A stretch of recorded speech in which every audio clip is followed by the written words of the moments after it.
Welcome to Empowermente, the headquarters of personal empowerment. Okay, let's get started with episode 2. Y espero que puedan ver a Silverio. If you don't know him, this is Silverio. This is my kitty. He's so cute, huh? Soy como las mamás que aman a sus hijos, aunque sea como se vean, they're like thinking that their kid is the most beautiful kid. That's me. Welcome to Empowermente. Thank you for spending part of your day with me. Today, I am recording a few episodes and I wanted to try a different setup. So I'm excited for today. A little bit more chill, un poquito más casual. And I was getting inspired to know what I would talk about. And I really want to talk about embodiment and identity and how that's related to happiness and mental health. And last episode, I talked about a life update. So if you want to know any life updates, go listen to that episode. And the episode before that, I did the keynote from ASU. So if you're interested in hearing one of my keynotes, go listen to that. But today, I really want to talk about what it takes to heal and what my process of healing was like. And healing means different things for everyone in the sense of like people are healing from different things, from breakups, from toxic relationships, from their parents. When I talk about healing, I talk about healing generational trauma, healing patterns of codependence and narcissism and machismo and marianismo. I am referring to healing my mind, body, and soul from anxiety, from depression, from just like external expectations as well. So when I talk about healing, I mean it in a holistic way. You know, for the past 5 years, I went from working in big tech to becoming an entrepreneur. I went from being a woman that was operating by herself to operating in partnership with a romantic partner. I went from living in El Paso and in different places to being stable in Phoenix and not traveling every 2 weeks. I went from having my kitty soulmate Canelito to not having a pet for almost a year and a half to now having 2. And these years, I mean, I've just been through so many shifts in my identity.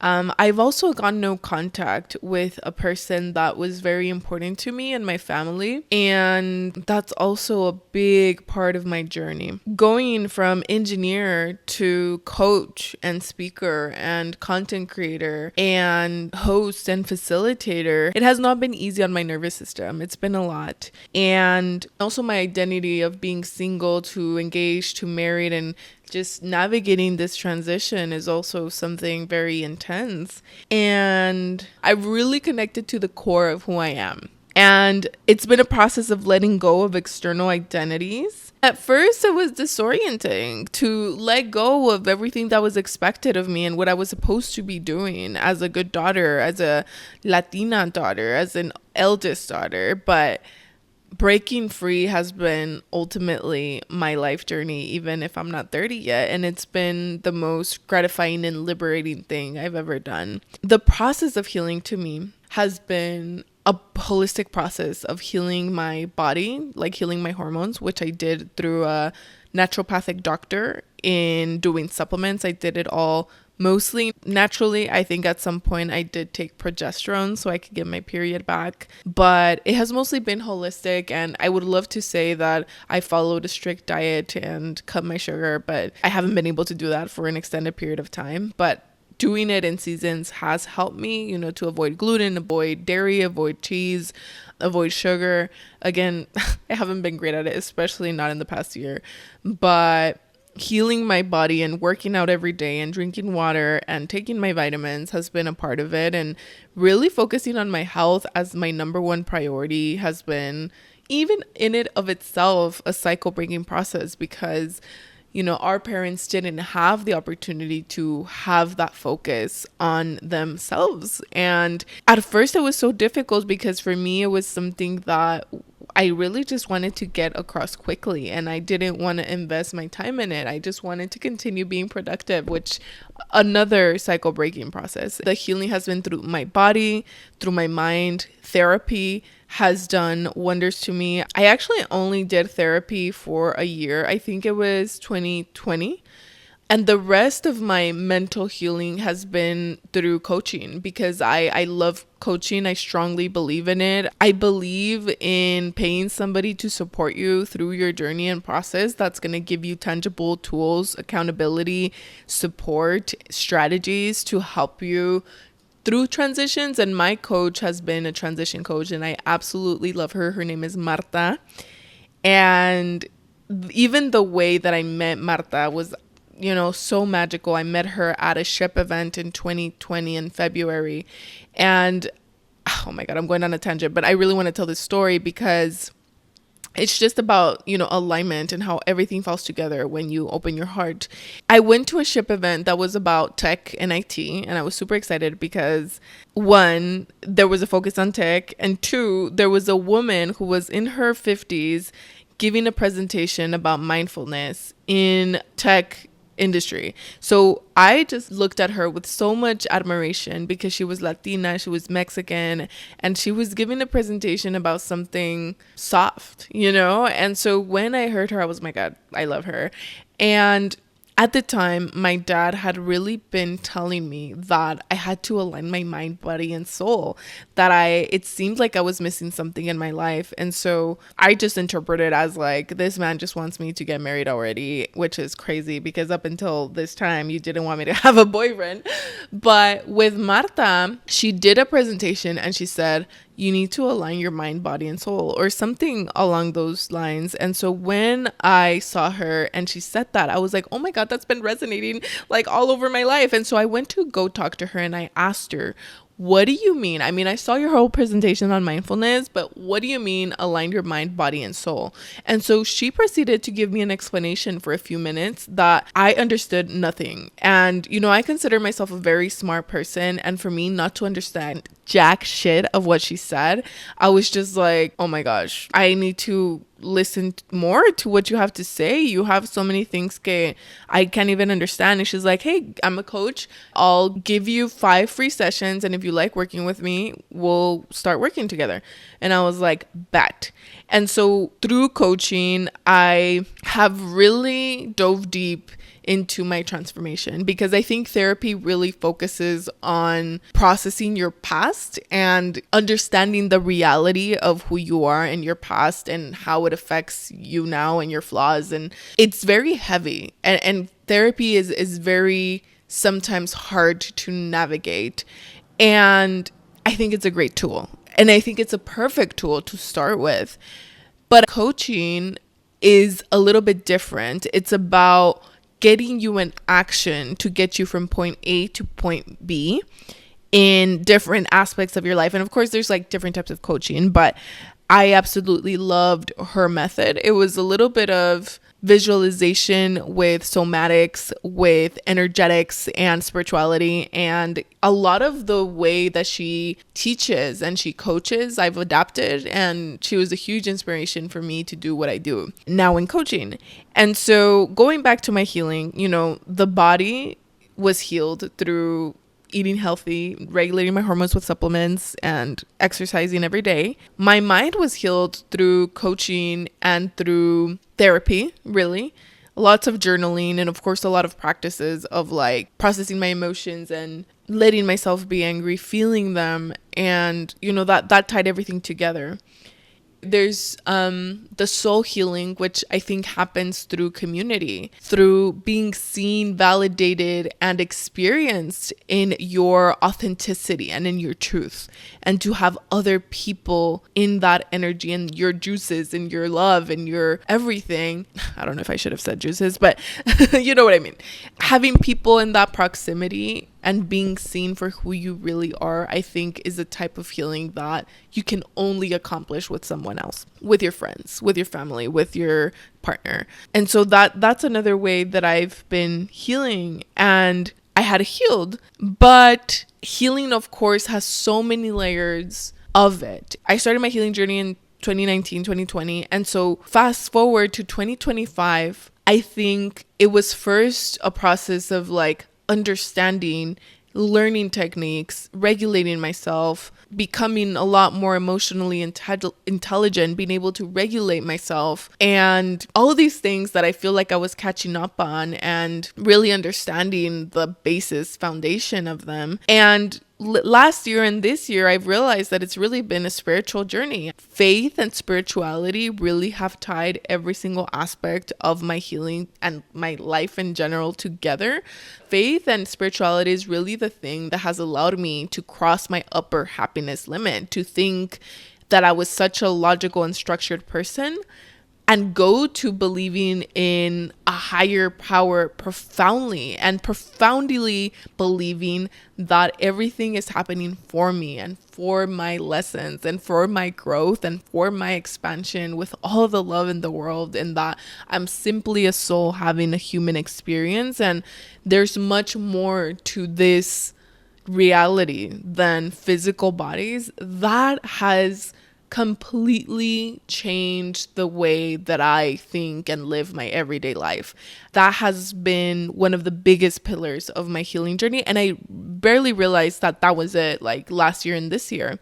Like I already had started believing, but I don't think I had processed that that was part of my holistic reclamation. Going through this transformational, intergenerational healing, going through this process of being the first one in my lineage to have the privilege to heal to this point and to live a life of fulfillment, luxury, happiness, joy, pleasure, desire, to go from self-neglect and survival to everything that I have now is a complete blessing. And I don't ever, not a single moment, not a single day, want to take it for granted, ever. There's so many layers to this, like ADHD and growing up with a narcissistic parent, and again, the mind, body, and soul, and healing even from corporate, damn it. Like, I mean, that's a whole new topic. I really don't like talking shit about corporate because so many of my audience is in corporate, and so sometimes they're even leaders in corporate, so I'm like, I don't want to inject venom into them. But so many of even emotional hormone imbalances has allowed me to have sustained happiness, something that I have never experienced. And I don't think I was a sad person. At least I didn't think of myself that way, but it was now that I'm really happy, it makes me realize that I wasn't my whole life. And again, I've lived a really good, beautiful life, but the happiness that I experience now as a 29-year-old, I have never felt before. I mean, I think the closest thing is growing up with my mom and receiving her love and being happy as a child, but not in my adult life. And if you're somebody who's going through a hard time right now, who's struggling with mental health, just know that there is so much love and happiness ahead of you. There's so much available, and there's a reality that is very close to you where you will be surprised of the abundance that you can receive. I couldn't have gone here by myself again. I had the privilege of having a high-paying job with lots of benefits and having the money to hire people to support me because, like, I mean, doing it by yourself is really hard. And so I've had coaches, I had doctors, my naturopathic doctor in Seattle, her name is Dr. Flynn. I also had an online coach for hormones, her name is Dr. Bala. And a big part of my journey has also been pets. My soul kitty that passed away in November 2023, he was a huge part of me learning to open up my heart and truly receive and experience unconditional love. And I don't believe things happen coincidentally. I think he was sent to me as an angel, and he was such a big part of just opening my heart, and he did it with such grace and with such easiness. If you have a pet, you know that it's really a source of unconditional love. And later I learned that pets have like 3 types of contracts that they can do with you, like soul contracts. I don't know them right now. You can look them up. But one of them is the unconditional love experience, and Canelito was definitely that for me.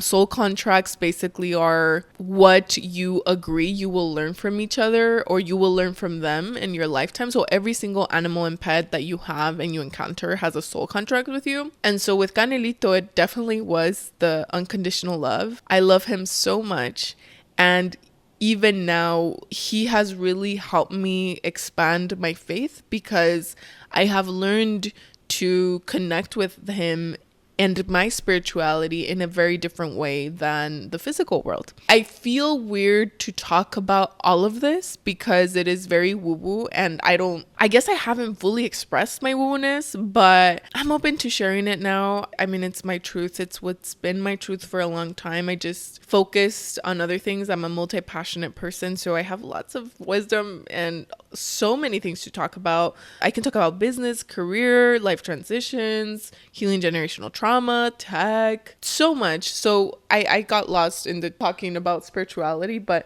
it is something that I learn and experience every day with myself. And with all of this, it's really shaped how I approach coaching women. You know, I bring in all my experiences and wisdom and love to them. I don't intend on being a therapist.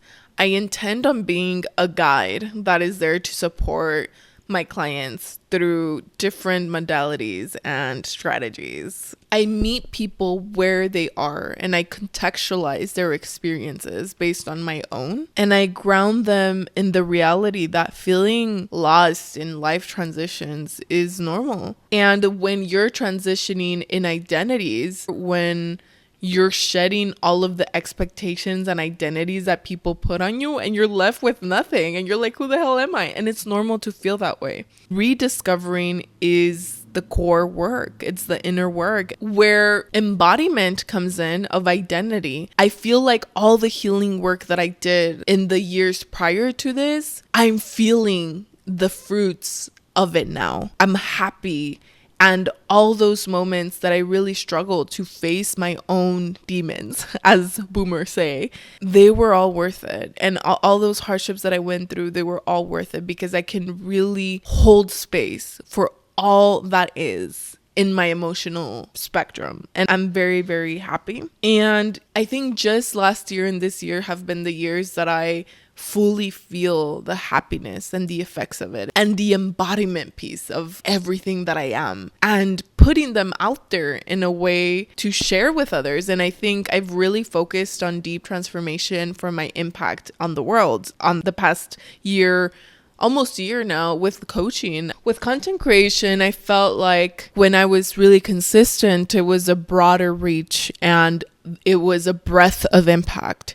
And now with coaching, I really have the depth of transformation and fulfillment of helping one person transform their life in a profound way. And so where I'm at now in terms of my purpose and my impact, it's really about combining both of them, and to be consistent with content and continue to serve in a really deep way. And so anyway, thank you for listening. I went really deep really quickly. But today I covered what it felt to realize that this is something different I want to try. Just trying to talk more about what I'm living right now. I think I've focused a lot on creating content that's valuable, but it's not necessarily what I'm learning now. I think I've disconnected a little bit from sharing as I go.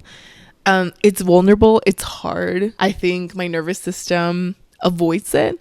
But if you like this type of episode, please comment if you resonate with it, and whatever you're listening to. And if you like the podcast, rate it 5 stars. You know the drill. Subscribe to YouTube. And if you really like it, go and share it in your stories. I'm really getting into the full embodiment of everything: entrepreneurship, being in partnership, todo. And so I would appreciate so much your support. Thank you for being with me in this journey. I hope that you like this format. Talk to you soon. Silverio says goodbye.